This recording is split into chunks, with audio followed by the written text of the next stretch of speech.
එහෙනම් ඔන්න අදත් අපි ගෙනාවා ඩියෝ බයික් එකකට විසිල් බීට් එකක් ගහගන්නේ කොහොමද කියලා. මේ වගේ වීඩියෝ බලන්න ඔයගොල්ලෝ කැමති නම් අපිව සබ්ස්ක්‍රයිබ් කරලා තියාගන්න, ලයික් එකක් කමෙන්ට් එකක් දාන්න. එහෙනම් අපි යමු වීඩියෝ එකට. මුලින්ම අපි ෆෑන් එක පැත්තේ කවරේ ගලව ගන්න ඕන.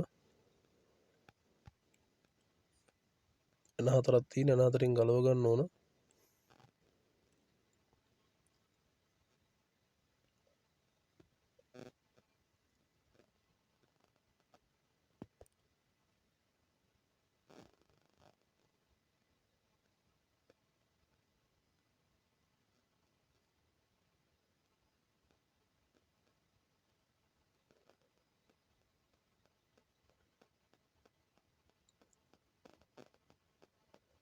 හරි අපි යන ටික ගලව ගත්තා. කප් එක ගමු විදියට.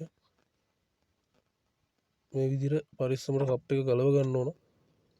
ඊට පස්සේ අපි මෙතෙන්ට පට්ටම් කැල්ලක් නමා ගන්න ඕන. තව්වක් විදලා අපි බලමු මේක කොහොමද කරන්න කියලා.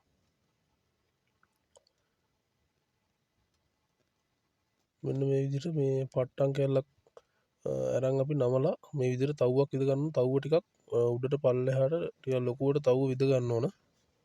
මොකද ඇනේට අපි හයි කරාට පස්සේ ෆෑන් පෙත්තේ වදින්න නැති වෙන්න ඇඩ්ජස්ට් කර ගන්න ඕන. ඒ හින්දා තව්ව ටිකක් ලොකුවට විද ගන්න ඕන.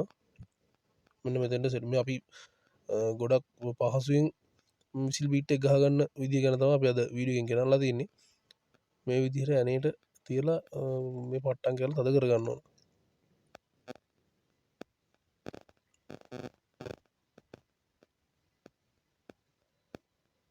තද කරගන්න කලින් හරියට පෑන් පෙත්තේ වදින්න නැති වෙන්න ඇඩ්ජස්ට් කර ගන්න ඕන.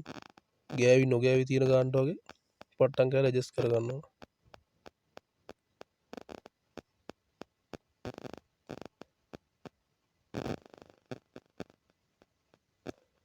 ඔය ගානට ඇඩ්ජස්ට් කරගත්තට පස්සේ අපිට ආපහු කප් එක හයි කරගන්න පුළුවන්. දැන් හරි. අපි දැන් කප් එක හයි කරලා ස්ටාර්ට් කරලා බලමු.